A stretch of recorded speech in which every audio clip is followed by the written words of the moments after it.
What's up, Banks family? We are going to explain the type of surgery I had in today's video. But before we get into today's video, make sure you guys smash that like button and give us a thumbs up, subscribe to the channel, comment down below, and turn on your post notifications so you are notified every time we post a new video. You guys make that fluffy girl. Oh my goodness.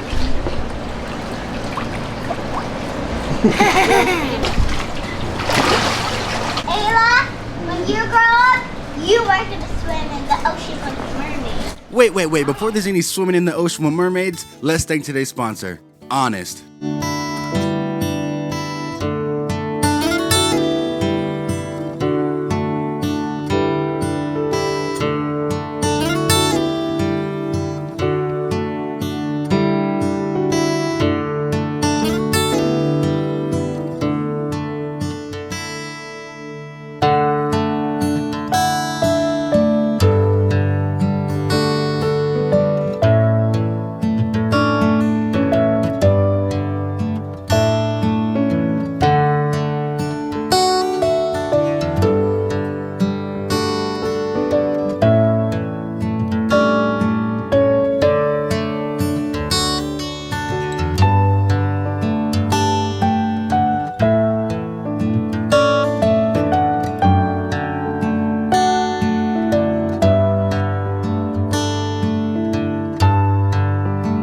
Make sure to check out all the information underneath the like button to order some Honest products. Now back to the doggies. Look at him standing next to a bottle, boy.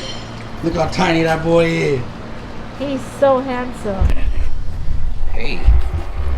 Hey. Hey.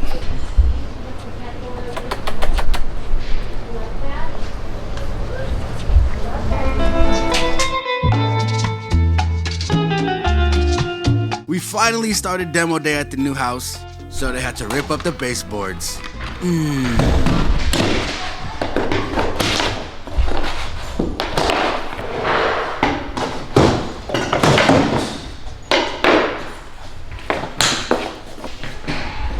Before we give you this lecture, I need a haircut.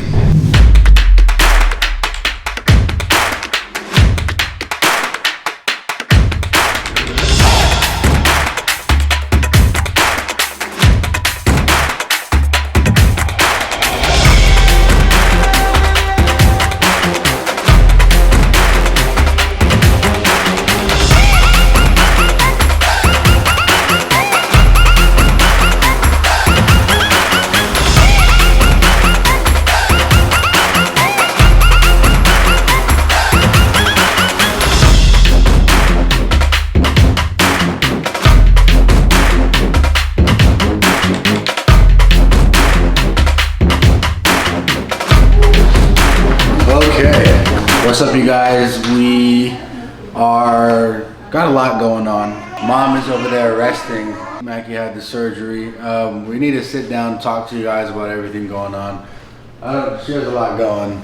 But I'm gonna give Mom a little break. Let her probably take a nap or something before we gotta go have a birthday dinner for my dad. We started the first episode, the first day of demo, which is awesome. And they're gonna be lifting up all the floor and putting our new floor inside of here. Yeah. Payback, Rebecca. Payback. Sweet revenge.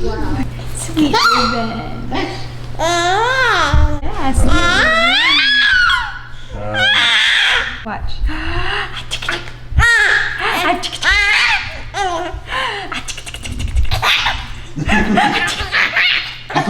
She laughs like a big girl, like yeah.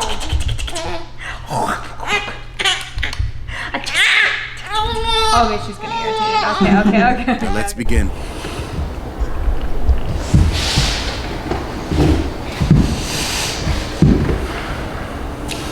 So today's video is weird.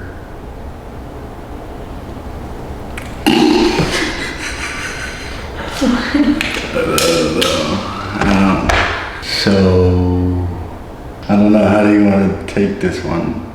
This one's a little weird. We have to get back into the mood of everything that has happened. I know it's been some time. It's almost been 3 days. 4 days. 4 days, yeah. So it's been a little bit of time. but everything still, you know, happened. And even though we feel a little bit differently now, we're still kind of in the same space. Yeah. So do we just start off from the beginning? Yeah, we can start off from the beginning.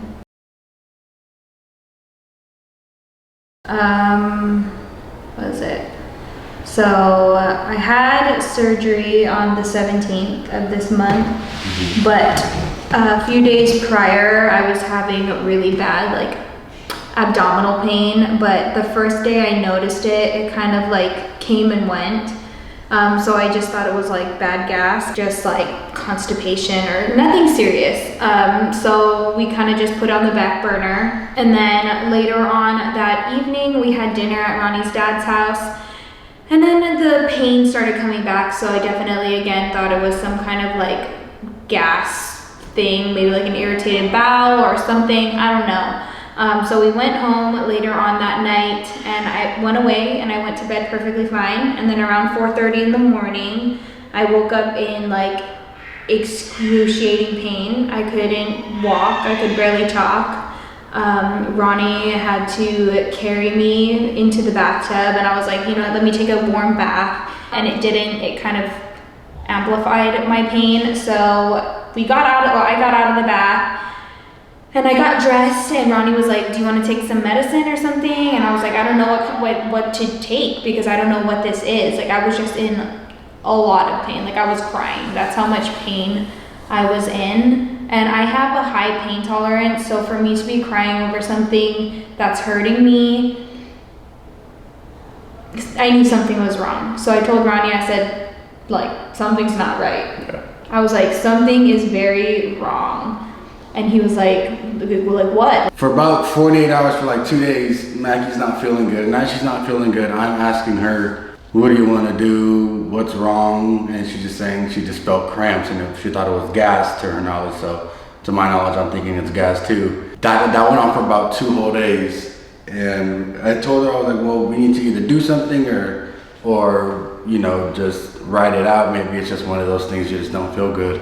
I mean, she tried to ride it out as long as she could, and then 5 in the morning was like, we gotta go. And then that's when I realized, like, okay, dang. Like when you say you gotta go to the emergency, that's when it's like, okay, dang, like something is really wrong. She's not able to ride it out. And that's what I thought this was gonna kind of be like. She just had some gas or something, and it wasn't, you know, passing through well. Yeah, they did some blood work and my blood count was fine, so they didn't think anything of that. And then they asked me if I was pregnant. And I said, no, there's no way in heck that I can be pregnant. I wasn't having any symptoms of pregnancy. So yeah, I didn't think I was pregnant. And then she was like, okay, we're gonna go test your blood. So they came back and was like, are you sure you're not pregnant? I was like, nope. They were like, that's not what your blood test says. And I looked at Ronnie and I was like, are you serious right now? Like, what do you mean I'm pregnant? You know, and they were like, well, your HCG levels came back really high and it's odd that it could just be high hormone levels because I just had Ayla 5 months ago. But they were like, that's really odd. So the chances of that being the possibility of why you're positive or your test is coming out positive is very low. So you're most likely pregnant. So they ordered me like an ultrasound. They ordered me 3 different types of ultrasounds. One to check the baby, my uterus. An ultrasound in my abdomen because that's where I was having a lot of pain. And then my appendix to see if I had appendicitis. So they wheeled me into the ultrasound room and they did all of that, yada, yada, yada. And throughout then, like, the pain started getting worse. And I was having a really hard time breathing. Like I was having really bad, not chest pains, but right here in my diaphragm, like in my rib area, I was having a lot of pressure to where it was like, I was like, and like, it was just really hard for me to breathe. So the doctor came, and let me just say this, like doctors, I get it's hard for them not to panic in emergency situations, but damn. She didn't know what to do. She didn't know what to do. I'm already a very anxious person to begin with. Like if something goes wrong, I have panic attacks. If I think something, I'm gonna have a panic attack. Like I have really bad panic attacks. So this whole situation was so scary for me, and she comes running in like frantically and she's like, you need surgery right now. And I was like, right then and there. She said her blood pressure is really low. No, that was after I already knew that I had to have surgery. Remember, they gave me the morphine. So she came and she's like, you're gonna need surgery right now. And I was just like, what? Like, I literally thought like, if I didn't go into the emergency, or if I didn't have surgery right then and there, like I was gonna die. But they made me wait like what, 3 hours? 3 more hours until we get surgery. 3 more hours, you guys. I want to take this time to also, we are due for an apology, because at the end of the day, we had a lot to say about the Kaiser facility. And we had a lot to say about Kaiser because we were treated so horribly, I want to say, in a specific branch of Kaiser. And the thing is, even within that same Kaiser, we got treated differently within a different floor or different category or a different section of the hospital that we were in. So it's not when we talked about Kaiser and we were saying X, Y, and Z about them and our experience, we should have crunched it down a little bit to just the experience we had with a certain group of individuals. Thank you, babe. That worked at Kaiser at the time.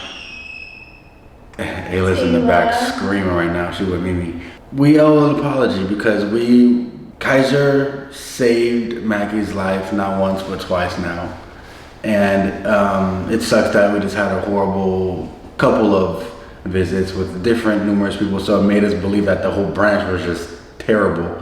Yeah. But that just comes with all large corporations. Anything, right? You're never gonna have a flawless corporation, and that's unrealistic. Right. And it's just something that, you know, sometimes you have bad apples in a bunch. So that's just what it was. But other than that, we are just very grateful, and the kind of treatment and timely manner that the staff had during this last occurrence, it was just, we're so grateful and so thankful. They were very on top of being communicative with Ronnie and as me as well. And I had, as much as this was a scary experience for the both of us, they tried to take the load off a lot, and they made us very comfortable. They were very thorough with everything and quick. Thank you. They really literally saved my life. And it's so weird to say that, but like literally saved my life. No, really. Because what had happened after you had left for about an hour maybe, and they took you to go take those tests and things like that. So at that moment, I knew you were pregnant. No, we didn't know you were pregnant yet. You just took tests. We didn't know you were pregnant yet. They did your blood work. Well, they assumed I was pregnant, but they didn't get a confirmation yet because we didn't have the ultrasound. 1 hour later, we get morphine. That is a story within itself, you guys. Maggie flipped out. Wait, we didn't even say what I had. Okay, guys, so a lot of you were asking what I had. We had an ectopic pregnancy, which means the baby was not growing in the right area, which is why I didn't feel the symptoms of being pregnant and stuff like that. The baby was growing in my right fallopian tube. I was 5 weeks pregnant when we got the diagnosis and the surgery. It all happened in the same day. And the baby was growing, so it actually ruptured my fallopian tube, and I was bleeding out internally. And I had to have surgery to remove it. So I no longer have a right fallopian tube. We are obviously no longer pregnant due to that. They had to take out the ruptured fetus. And yeah, that is what happened. My take on that, coming from a parent with hella kids, is at the end of the day, in this moment, we weren't planning on having any more kids as of right now. So we had no business being pregnant again right now. Yeah. And it sucks. It sucks that was the way we had to not be in that situation, and it wasn't a situation that we could control either, which goes to show that there's nothing in this life that you can 100% control. And then on top of that, everything happens within its own reason. And because if it wasn't ectopic, if you would have had just these bad cramps or whatever or whatnot, or still not have known, you'd be pregnant right now and expecting our 4th kid. And you know, we just bought a house and we just did this, we just did that, we're moving a lot, and you know, there's so much things going on. And being pregnant again for 3 years back to back, yeah, those things would have just put another thing on our life, in our life, that we not in anything but have to do, because that's what we do, is be parents. But I'm so appreciative that you came out okay. I am not a little, I am deeply saddened that we had to find out that way, and in that same moment we couldn't even grasp what it was. Like, that's the first time that we found out we were pregnant, having a baby, and we genuinely weren't excited. We were genuinely afraid. We were genuinely afraid. That's the first time that I got the news of, you know, having a baby, and I didn't jump for joy or wasn't extremely ready for it to happen. I was ready. I think for it's you to be because it was alive. a life or death situation. Right. Literally, I was bleeding out. Hold on, what does this mean?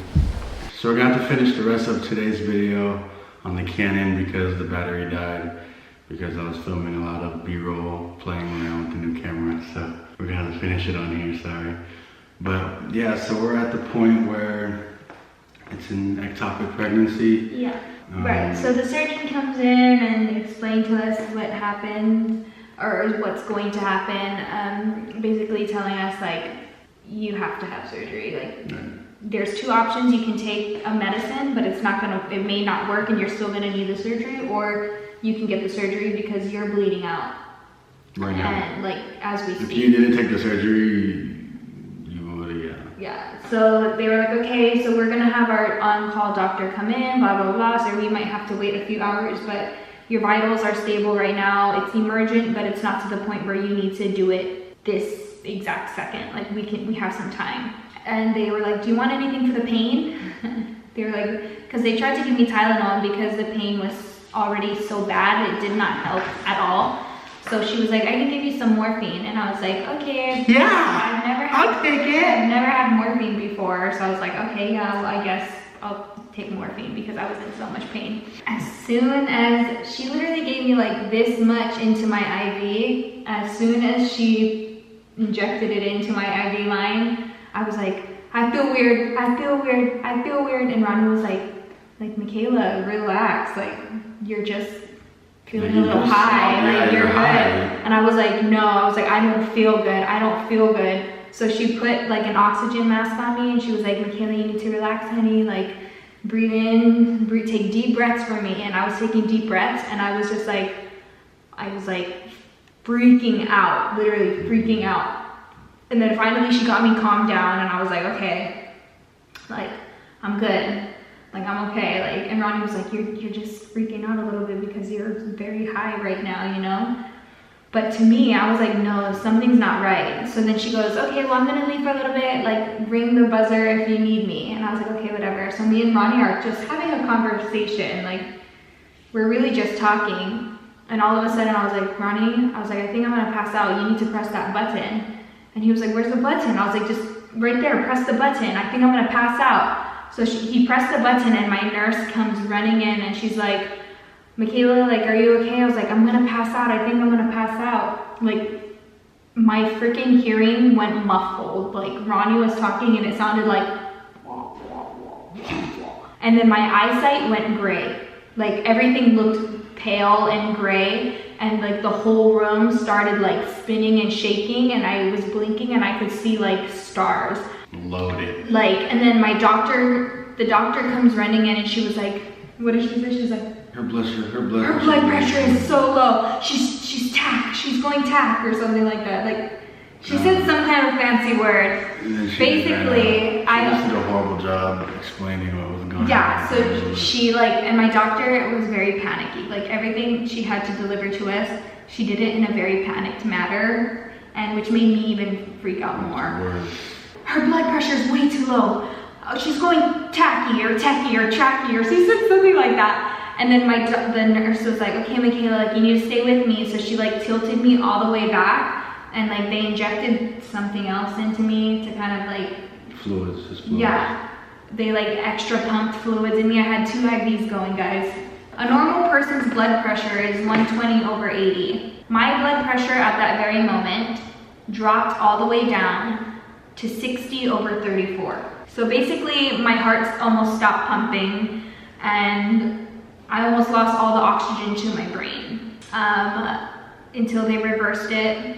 And it didn't already help that because I was losing so much blood from bleeding internally, my blood pressure was already low. So it dropped even more after the morphine. So that was a scary moment. Yeah. And then all the meanwhile, Ronnie was just watching all of this. I was just saying that, I was like, you just saw they gave you a drug. You're on drugs right now. Relax, you're okay. Know in the back of your mind you're not gonna die right now because they gave you morphine. Morphine is making you feel this way. Right, but it didn't help that my body did react badly to it, and I was already anxious, so that combination was it didn't make it any better. I bad get that. It didn't make it any better. You know, like if it was just me tripping, it was just me tripping. But the fact that my body was legitimately shutting down because of it, and I knew it was, that's what made me trip out even more. I got on the phone with my mom, spoke to her. You know, Ronnie told his family. We weren't going to, our plan was just like, let's just get through this and let's not call anybody right now because we don't know what's going on. But then there was also that factor of, we didn't know if I was going to make it. Immediate so surgery. We needed that support. You know, Ronnie needed that support from his family and I'm always mine. freaking all by myself when horrible things are going on. I'm always all by myself in the hospital for hella hours, not knowing what's going on. That's my vibe. That's what Ronnie gets, is he gets to sit there and be awake while it's going on. And at least you're not the person in the surgery. At least you got to go to sleep and wake up and you knew you was alive. I just sat there wondering for hours if you were alive. What you mean? I had to go to sleep not knowing if I was gonna wake up and be alive. I had to stay awake wondering if you was alive or not. Let's not make this Yes. But right. So yeah, maybe like an hour after having the morphine and getting my blood pressure back to normal, it was go time. My anesthesiologist came in and was like, all right, you ready? And I was like, oh shiznits, like this is real now, it's real. And they wheeled me into the operating room. It was not even like a 3-minute walk. I said bye to Ronnie. And they brought me into the operating area. The whole team, like that goodbye sucked. A controlled goodbye, a goodbye knowing it can maybe be your last goodbye. Those suck. Yeah, I was panicking very bad at that point. Like I was trying to keep it together because I was having a hard time breathing, and I just knew like crying hysterically would have made that 10 times worse. So I was like, I knew we both were trying to like not say our final goodbyes, but then it was like a moment of like, maybe we should say as much as we can real quick, but then at the same time, don't say no like huge goodbye, because I didn't know what to say. I didn't know what to do. That was hard. I didn't know what to say. I'm very traumatized still. I know. Like, that was very traumatizing. God.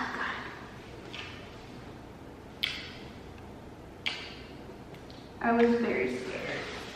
We all were. My mom, Ronnie and his family, we were scared.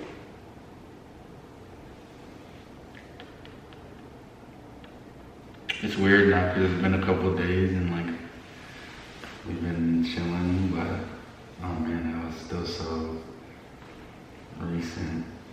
Yeah.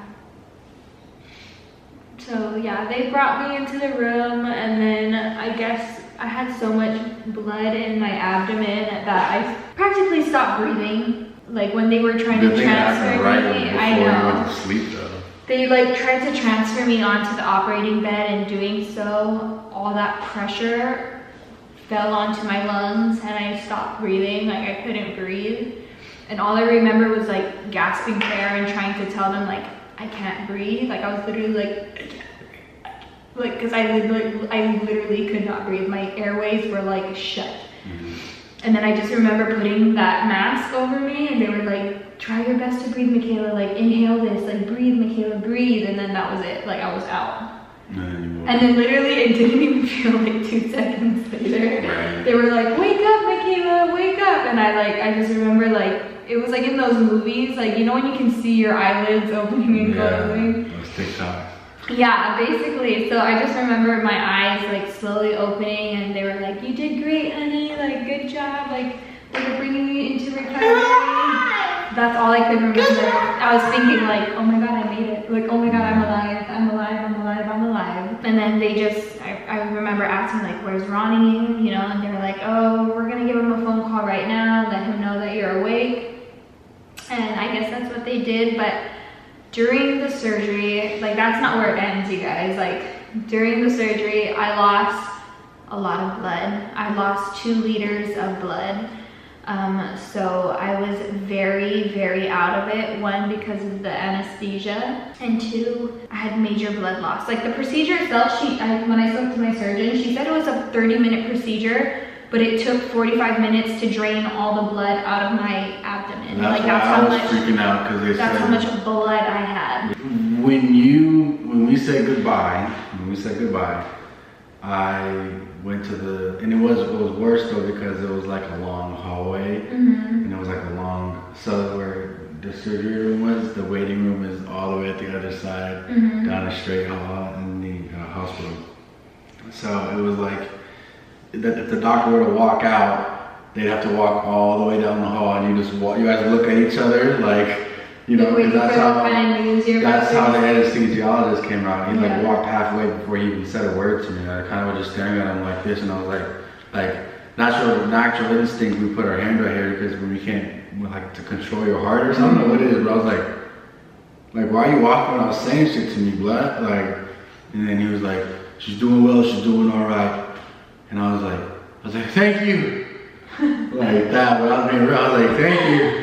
Like my heart was able to just kind of let go a little bit. But it was a whole 45 minutes. You were supposed to be done with your surgery by the time he came out, so I thought it was she's done, or, you know, whatever. So I'm sitting there for about 30, 45 minutes, just asking myself, no, not asking, I was demanding. I was just saying, like, you're alive, you're okay, you're alive. You gotta tell them about what you said. I'm about to, yeah. I was like, you're alive, you're okay, you're alive, you're okay, you're okay. And then boom, the anesthesiologist came out. And during this whole time, I'm texting Mackie, because I wanted her to see, you know, updates, as if I had her phone in the purse, but I was still texting her. You're texting? Bring! Who texting? Yeah, because when she would wake up, I knew she would read it. So I sent you a whole bunch of updates, and I was like, you know, anesthesiologist said you're alive, you're okay. I wrote you a message. It wasn't too long, because I didn't want to write a whole long thing, and I didn't want to make it real. But I wanted to write something just in case, because I knew. You're like, hey baby, if you're reading it means that you're alive. Yeah. So I wrote her a message that, I'll post it there, but I wrote a message basically saying, if you're reading this, you're alive. And it's a good thing you're reading this. But anyway, so he says you're good. Another 30 minutes goes by, 45 minutes go by. It's like an hour and a half now. I'm like, what? They said this surgery was 30 minutes to an hour tops. So what's going on here? You know, they're like, okay, they're cleaning her up. She's waking up. They're gonna call me. It went about 2 hours long, and I was sitting there, and I was like, I started having weird things in my mind, like, you know, when you start kind of in your mind thinking about how life would be. Like scenarios. Yeah, I was thinking of scenarios horribly in my head, and I was thinking of like effed up scenarios. Like none of the scenarios in my head turned out ever for me to be happy ever. And I was like, and you know, not even in a selfish way, like our kids, like I was just like, how I can't do this without you, like. And then, you know, if them kids, I was like worried about me and you, and like, I was lost for a long time. So I'm sitting there. This is where it gets really weird. I'm sitting like this, and I'm like, okay, you're fine. And I'm staring at the hallway to see if someone would ever walk by the hallway, right? And I'm like, you're okay, you're okay. And as that happens, I hear a, no. Yeah. I'm like, what is that? And I'm on like the second floor of a hospital, so it's pretty high up there. And I turn around, and it's a yellow and black butterfly. At first, I just was like, oh, that's awesome that a butterfly did that. Mackie loves butterflies. That's super sick. And at the same time, I was like, did Mackie freaking die and become a butterfly? And it's like, I'm about to get a call saying, you know, I started thinking of some weird shit. I was like, did Mackie just become a butterfly and like say bye to me? You know? Oh, so morbid. No. Yeah, I was like, no way. She did not just do that. I'm tripping out. My heart drops. I'm like, no. So immediately I text her. Well, I text the phone, and I was like, I just saw a yellow butterfly. And I didn't even look it up what it means yet. So here you guys can see what yellow and black butterfly means. It signifies death, which made me freak out because I didn't hear any news yet. I just started like, I was like, oh no, like she turned into a butterfly, what? And then from there, it said that it comes from, you know, also good things, meaning someone that has passed before previously is still there. A loved one is still there watching you and still with you. And as you guys know, we lost Makeala's father recently. And we're really big proponents of, you know, his spirit still being here in many different situations, just feeling of warmth and, you know, in different aspects and things like that. The butterfly, that was wicked. We've had many, just between you and me, we've had many situations where we were like, oh my God, he's not alive, but he's alive, you know what I mean? And I think that was really healing. But seeing that was my personal thing. Besides the stuff we've had happen, that was my personal thing of like, my best friend just fucking tapped on the window for me, like a butterfly, and it was a big ass butterfly. Swear to God, it was like, okay, butterflies maybe like that big on a normal thing, right? Mm-hmm. But this butterfly was probably about that long and like that wide, like a big ass square. It was a big butterfly. Because that's how I was thinking about like, how is the lightest creature in this entire world thudding on a thick piece of glass, and I can hear it. A butterfly, the lightest thing in the world, in a sense. And then minutes later, I got a call, and the doctor was like, she's stable, she's awake. I was like, okay, it was Jerry. Because in the whole time I was like, is it Mackie or Jerry right now? But you know what's weird, in that moment, in the whole time, I just wanted a sign. I just really wanted a sign from anything, anywhere. I was asking for a sign. I don't want to be exaggerative or dramatic. It wasn't in that exact moment, like, I need a sign, and then, you know, it wasn't that. I'm gonna be honest, it wasn't that. But in that whole 2 hours, I just wanted a single sign.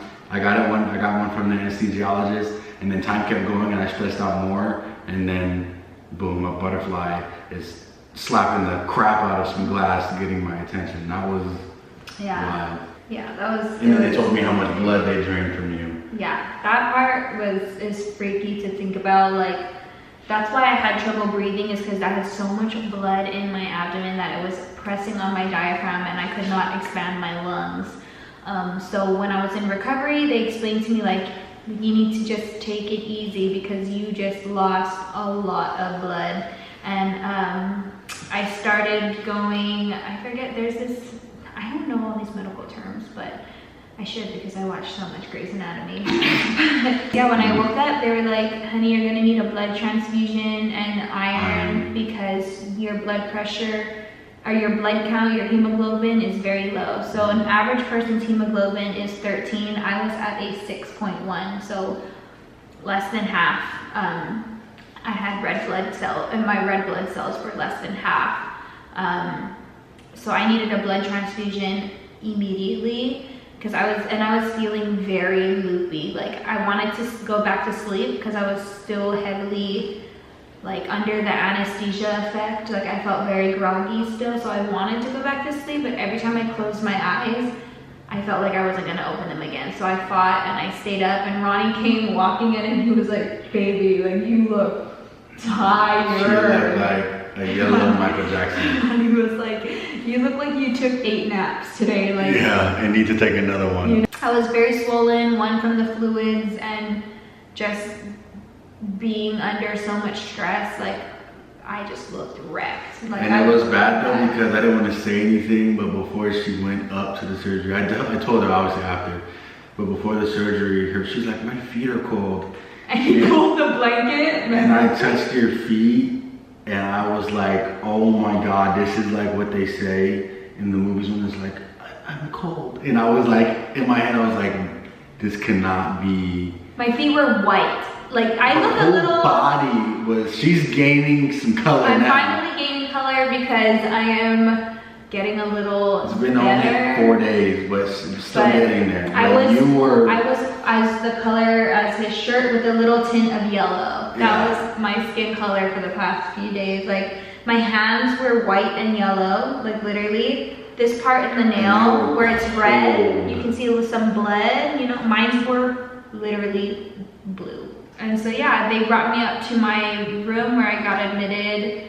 I had to stay overnight just because of the blood transfusion. Otherwise, I could have went home that night.